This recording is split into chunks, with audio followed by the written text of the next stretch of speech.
Space Force still figuring out how bad the fuel spill atop a sacred Hawaiian volcano was.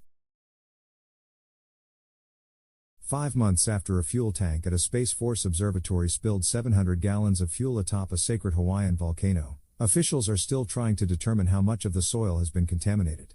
In the months since the fuel spill at a facility perched on the 10,023-foot summit of Haleakala, a volcano on the Hawaiian island of Maui, the Department of the Air Force has been working on cleanup efforts with local and federal agencies. In that time, workers had removed an estimated 84,000 pounds of soil, but crews are still working to see how deep the fuel may have saturated into the ground.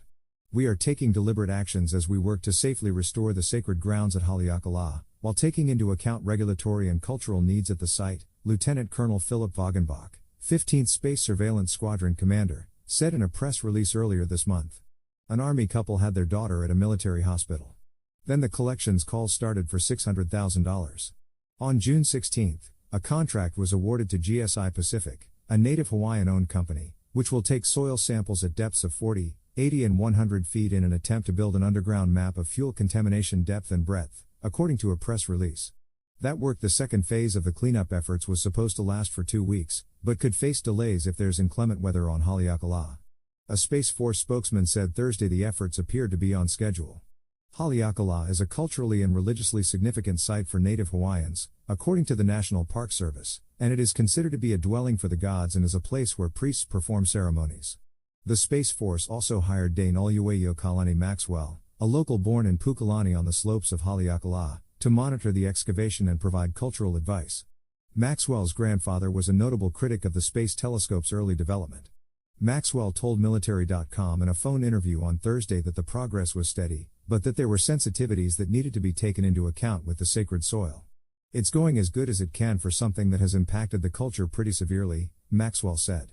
I know a lot of new territory is being explored to try to accommodate and work with cultural concerns. It's been a process and is another good exercise. I just wish it wasn't at the expense of a diesel spill. The spill was blamed on a diesel fuel pump for a backup generator that failed to shut off on the evening of January 29, according to the Space Force. A float piece that helps monitor fuel levels inside the fuel tank was defective, the service said. The January 29 spill was the latest incident that has marred relationships between Native Hawaiian groups and the Department of Defense. Nearly a month after the spill, Air Force Secretary Frank Kendall made a 5,000-mile trip from Washington, D.C., to the island and gave a speech saying the situation harmed our reputation. Maxwell acknowledged that there's a long history of protest against military construction and the presence of troops on the Hawaiian Islands, with the fuel spill on Maui seen as another example of that strife. When it did happen,